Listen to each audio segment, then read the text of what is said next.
Hey guys, and welcome back to my channel. Today I'm going to give you an update on some of the components of my language learning, and you'll notice that the journals that I have on here are not exactly the same as the ones that I showed you in my language vlog, and that was one of the reasons why I wanted to go ahead and do an update even though I did just recently film the language vlog. So let's get started. I have 3 journals that I use on a pretty consistent basis when I'm studying languages and when I'm working on my different language activities. So I've got my Korean journal, I have my language journal, which this is the one that has been updated, so I'm going to show you guys how and why and all that kind of stuff. And then I also have my bullet journal, which I don't use for very much anymore, but I do have a couple of things in here, so I'll go ahead and show you guys how that all goes. So first up, I thought I would show you an updated flip through of my Korean journal since it's been a little while since I did that video and I wanted to show you how that's kind of trucking along, if you will. So let's move off to the side. So I do keep just like a regular rubber band around here because the Nuna doesn't come with an elastic, and I initially had different pieces of paper that I kept in here, and now I just do it to keep it to keep the cover from like bending and fanning out kind of. So that's why I've got the rubber band there. So I do use still this little A6 Nuna as my Korean language journal, and I do have one companion piece in my bullet journal, which I'll go ahead and show you really quickly. Oops. So in the back of my current bullet journal, I have my Talk to Me in Korean tracker. So you guys will recognize this tracker. It is the one that I've been using for a while now. I use it for absolutely everything that I need to track for the most part, and I essentially just write out the level that I'm on. I do my start date, the end date, and then I have a box per lesson, and I label the lesson so that I know how many lessons there were in total, and then I write the day that I first did the lesson. Now, the one thing that I'm finding is that this is great when I go through the lessons the first time, but I don't really have a way of checking that I'm actually reviewing the lessons. So that's something I need to kind of play with, but for now, I'm just doing, the first pass of each lesson gets tracked in here. And you'll notice that I actually did finish level 1, which is one of the other reasons why I wanted to go ahead and do an update, and I've set up the tracker for level 2. So that's essentially all I have in here. The only other very minor component that I keep is in my monthly goals. So here you'll see my goals for March. In my monthly goals, I do tend to have something related to my Korean studies. So here, for example, I wanted to do 5 lessons per month, and this might seem really low, and that is correct because I'm just really busy right now with university. So while I want to still keep working on studying Korean, I know that if I put a goal like 10 lessons a month, there's a really good chance that I'm not actually going to do it. So I'd rather put a lower goal and try and hit at least that minimum. And if I do more, that's awesome. But if I see a goal that's just too big and I realize that I'm running out of time, it starts to stress me out. So that's fine. So these are the 2 things in my goals and also my tracker that I keep in my bullet journal. Everything else goes into, so everything else for Korean goes into here, at least my lessons. So we have, haven't done anything in here. And you'll notice that I still have not done any sort of like intro page. Yeah, I don't know if I will, but I don't really need to. I know what this journal is. So I have my index. And I actually have 2 full spreads of index, and I use both of them, and I'm going to show you how. So first up, I have a page-by-page index. So I have what things happen on which pages. So for example, I have the full Hangul alphabet on page 1, and then I went through and I did, if you guys remember, I have the entire alphabet broken down by the strokes and also the sounds, and so I have it split here in consonants and vowels. And then I have Talk to Me in Korean, and I actually have labeled which lessons and which level I worked through. So these pages that are here are for level 1, lessons 1 through 10, and then I have other vocab, days of the week, Talk to Me in Korean, lessons 111 to 115, and the pages, verbs, and then more lessons. So this way I know in order what's actually in my notebook when I'm flipping through.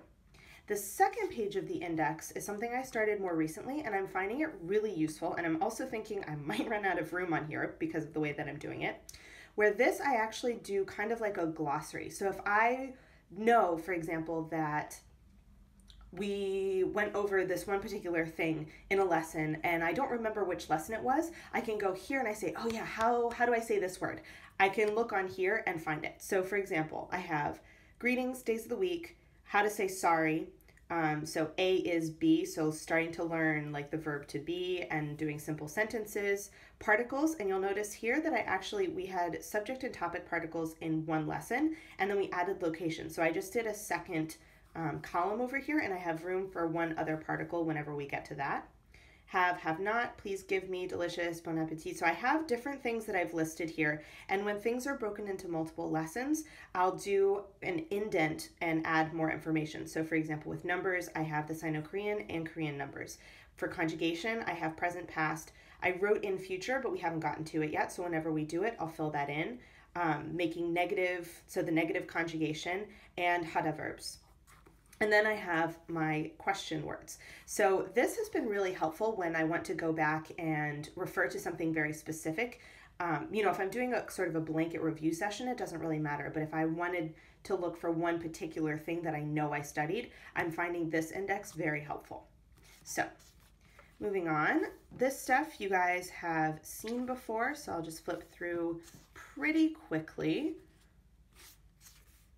So as I mentioned, I think in my last video, the consonants I'm doing pretty well with. I'm still struggling a little bit on vowels, but it's definitely coming along, and I'm finding that the more I practice and the more I like recopy words and do all that, the easier it's getting. But it definitely, at least for me, it takes a lot of time for me to link a new alphabet with the sounds. So for example, I'm not sure if this is going to make sense. Maybe it will. But when I first start learning a new alphabet, for example, a lot of times I'll recopy the words and I will like maybe know the word and I'll recopy it, but I won't necessarily like sound it out as I'm writing it. I'll just recopy the word and say, okay, I know that this is this word, but not think about the components of it. Whereas as I get more into my studies, I start recognizing, and it's this difference where,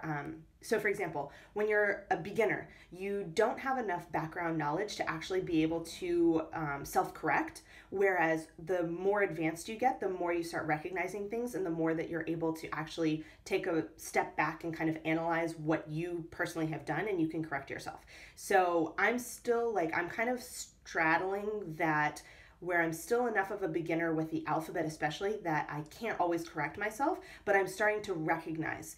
It might take me a while, but I'm starting to recognize oh, no, yeah, I spelled that word wrong. That's not right. Whereas when I first started, I would look through and I'd be like, no, it seems fine. So I don't know if that makes sense, but this is something that I probably need to refer to more, but I'm really trying to get the vowel sounds in my head more just by learning words and learning the pronunciations and listening to them rather than trying to sit down and say, okay, I'm going to memorize these 5 vowels today, because that for my brain, it just doesn't really work. Anyway, sorry about that tangent.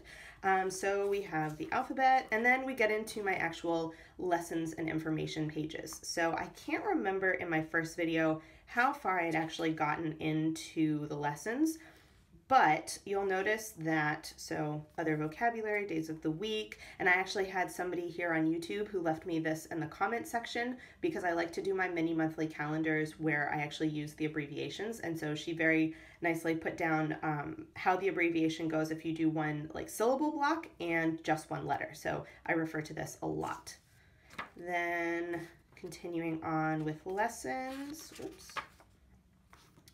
So you'll notice that I keep the same colors. I use and actually let me grab those pens. Oops. So these are the 2 Tombos that I use. I use 912, which is that peachy one, and I use 837, and I totally forgot to put my piece of tape on there. Oops. So these are the 2 pens that I use the most in here. I just like the colors, and so I kind of ran with it, but now I just consistently use that, and then sometimes I will also use my copper Faber-Castell. I have this. This is actually a little thing that came on the outside of a manga that my dad actually got for me when he was in Korea. and I just took this off and saved it because I figured at some point I'm going to work on translating.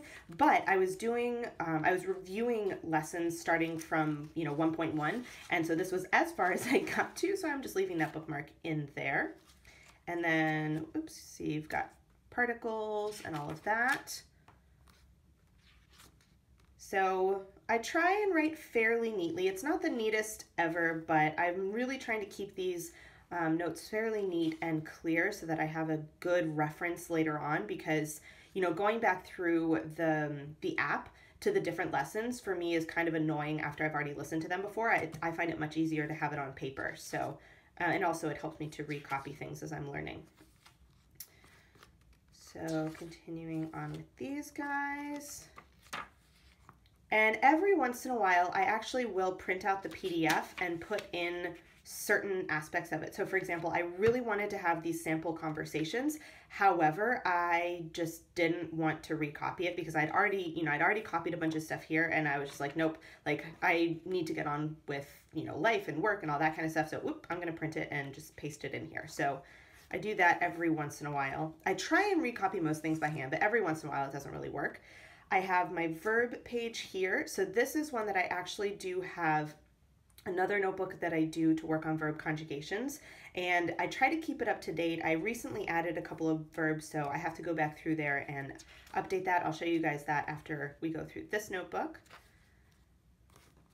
And yeah, so basically what I keep in here are my Talk to Me in Korean lessons.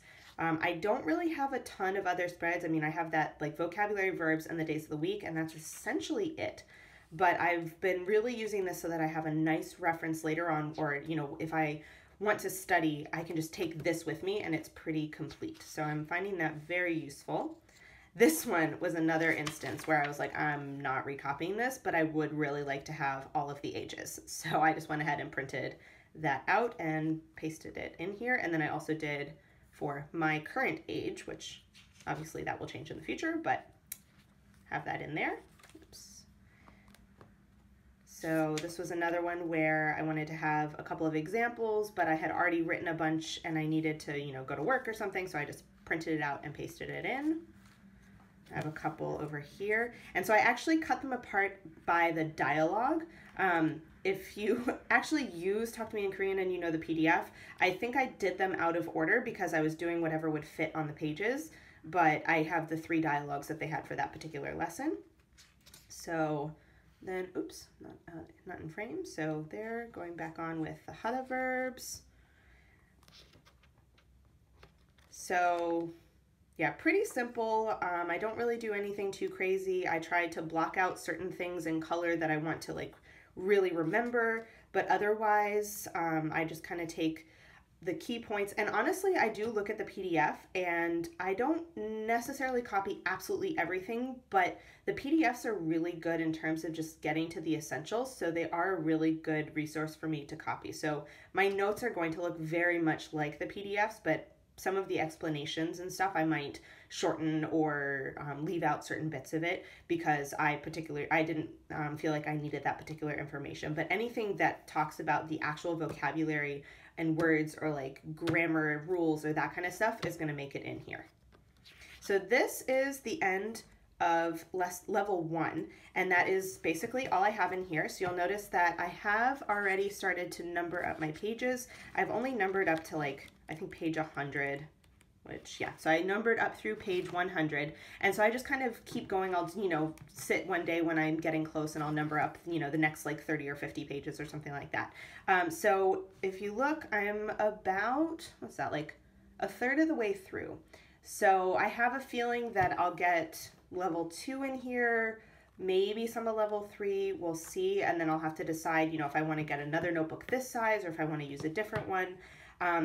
The one thing that I do really like about using this A6 Nuna is that it's very portable so that I can bring it with me. The downside is that each page gives me a lot less space to work on. So, certain lessons, some, if they're pretty short, might only take a page, but others take like 3 pages. So in terms of actually using this for multiple levels, I'm not sure how that's actually going to work out, but at least for the time being, I really like having it this small and this portable, because then when I travel, I can still bring it with me. So that I'm finding very helpful. So let me grab my verb journal so I can kind of show you guys that. I don't remember if I showed you in the last video, so I want to make sure that I include that in this one. So here is my verb journal, and you'll notice I have a sticky note on here that I need to update the verbs from page 45 and page 56 to 57 in here, which is essentially the verb page. So I need to update the last couple of ones that I did here, and it's also the lesson that we had on how to verbs. So we had a bunch, what was that? Like we had 15 new verbs that they introduced here, so I want to make sure I get those in there at some point. So because I haven't had time to do it, I just did a little sticky note so that I would remember.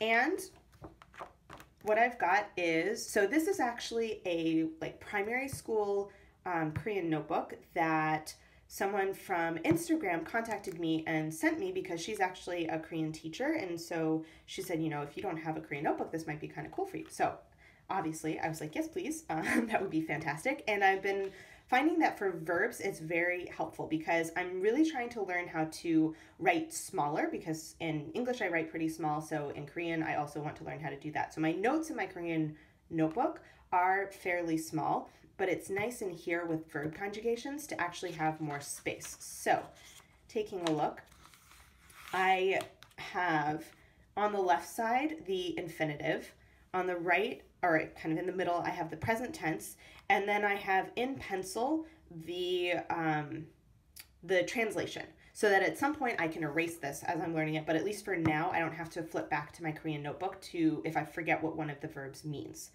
So what I've also done is for each line, so basically I treat it as a horizontal like row here. So I have the infinitive, the present tense, and then when I flip the page, I have the past tense, and I have enough room, hopefully, to do if we learn any other verb tenses, so like future tense or something, hopefully I have enough room to fit one other conjugation on the right side over here. So that basically what I can do is I can look at this side, I can fold over so I can't see the English. I can fold over so I see the infinitive and most of the past tense. So I wanted to have them all kind of in one place so that I wasn't flipping through like, okay, where's my present tense? Where's my past tense? It's all right here.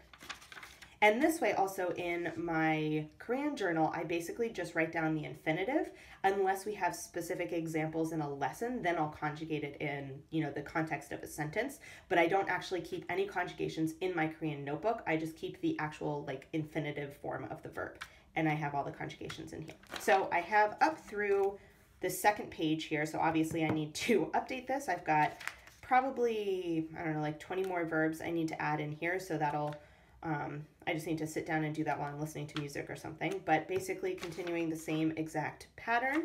And I've got, like, the one thing I liked about this was it wasn't a very long notebook, but it's got enough space so that I can do, for example, if I decide I want to do something else, I could start from the back and work the other way and meet in the middle and have, you know, verbs in the front and something else in the back. I don't know yet what I want to do in there, but at least for now, I'm finding that this to be a good resource when I want to practice writing and I'm not sure about the conjugation, or, you know, I haven't quite like memorized the endings or whatever. I have a good reference here.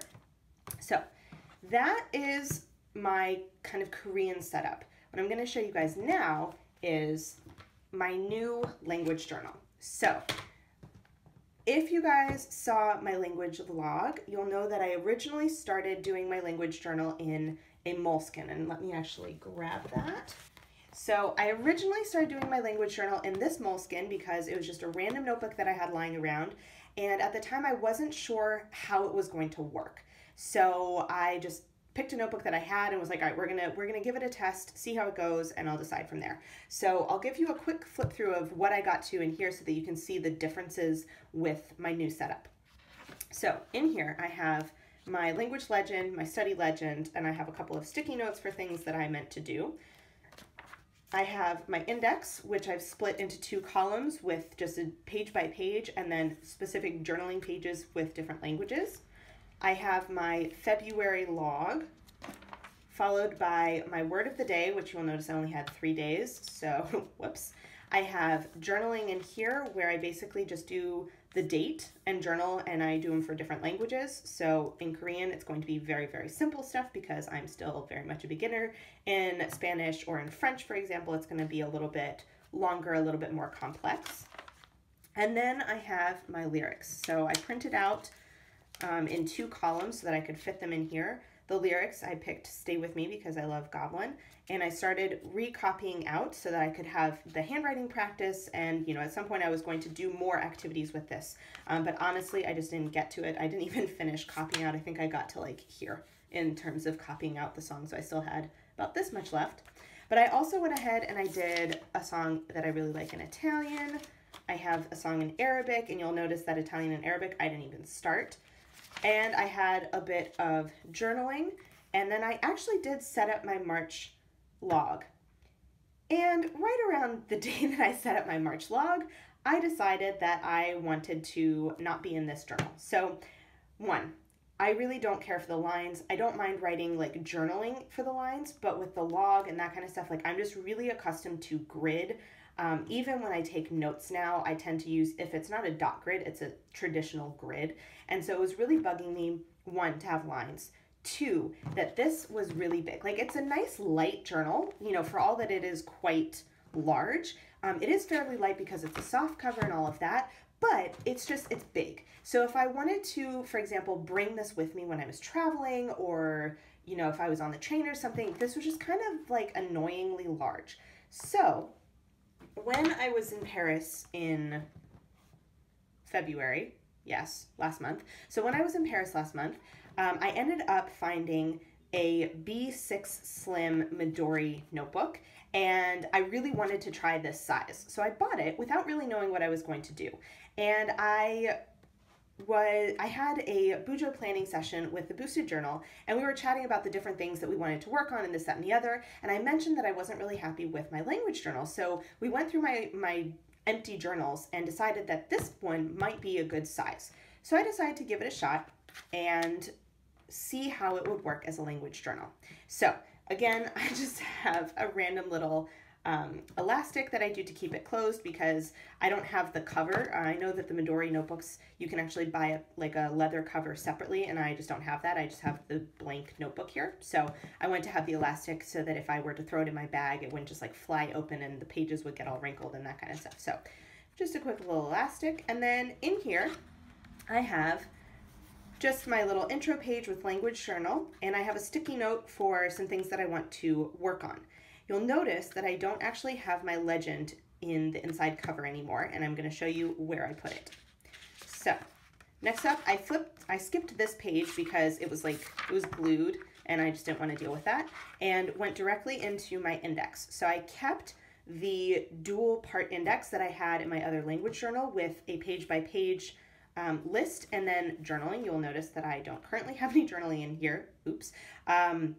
But I liked that particular setup, so I went ahead and just set that up directly. And then I went in and I did recopy my February log. I decided that having that information was something that I did want to have in this new journal. So I went ahead and I just recopied everything, and I put my legend directly in here so that I didn't have to flip back and forth. So that took a little bit of time, but then once it was done, I at least have, the first month's data still with me in this new journal, so that whenever I finish up the old journal, because I'm using it for scrap paper, I don't have to worry about keeping that log. And then because it was basically the end of February when I set this up, I went ahead and I directly set up March, and I did my log again. At some point, I'm going to stop doing the log on this left page, but at least for now, it's really quick to set up, and it helps me get the system into my brain, and I don't have to flip back and forth. I don't know. I liked it, basically.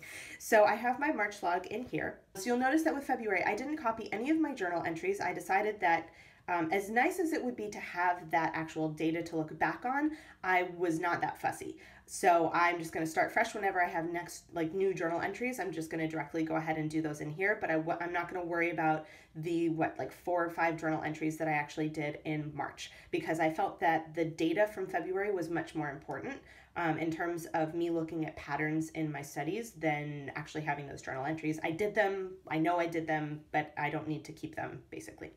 So I have March in here, and then I have a different song that I decided, this has been 2 p.m. is my new K-pop obsession, and this particular song, I just really like the music video. I think it's really funny. So I went ahead and I copied in the lyrics here, and I didn't actually print out the lyrics. I just copied it directly from a website that I found that had the lyrics in the original Hangul.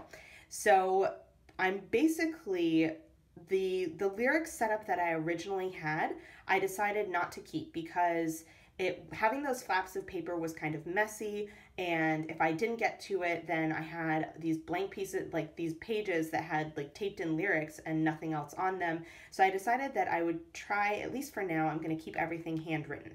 Now, this is also a much smaller journal. That was one of the other reasons. With a larger journal, I could, paste in something and I would still have room to write on the other side. If I were to do that in here, it would basically take up the entire page. So I decided to just not do that. But I will have room, in terms of writing journal entries and stuff. That's totally fine. And one of the things that I really liked about this is that it has the grid, so that, for example, you can actually tell when I do practice Korean in this journal, I can actually do 1 syllable per block and space it out more. At least while I'm still learning, it helps me to kind of keep things more neat. Then when I write in English, I don't really care about it. I just kind of write as normal. But that was one of the reasons why I really wanted to have a grid, like minimum, just a regular grid, if not a dot grid style for practicing Korean, because I do find that structure really helps me in keeping my writing neat and legible. So this is my new setup, and you'll notice that I don't really have a lot going on in here. Things are getting kind of crazy with university, so I haven't really had any chance to do journaling or whatever, but I am still keeping up with my log, and you'll notice that this is one of those things where seeing the data kind of on paper is really helpful. I basically do a lot of stuff with Korean and not a lot with my other languages. And I think that just happens to be, right now I'm on a kick, learning Korean vocabulary and watching things and like all that kind of stuff. And so I'm just going to kind of ride that wave. But there are times when I do throw in something else. So I do want to work on that more a little bit later. But I think for the next couple of months, I'm just going to kind of keep doing what I'm doing and not try and force the other languages, just because I have a lot of things that I need to do for work in university. So I think it helps to kind of focus on one thing at a time. So that is the update of my language journals. I'm really happy now having 2 journals that are both pretty small. I find that they're just much more portable, and I'm more likely to bring them with me and refer to them than I was when I had a much larger language journal. So yeah, if you guys have any comments or questions, let me know. I will hopefully keep giving you guys periodic updates on how things are going. Hopefully in the future, I will also have more information on the other languages I'm studying. But like I mentioned, things are just a little crazy right now. So I'm just kind of focusing on Korean for the moment, since that's the one that's really like inspiring me. And yeah, if you guys have any ideas for like different spreads or things that you incorporate in your own language studies, let me know down in the comment section, and I look forward to seeing you guys in my next video. Bye!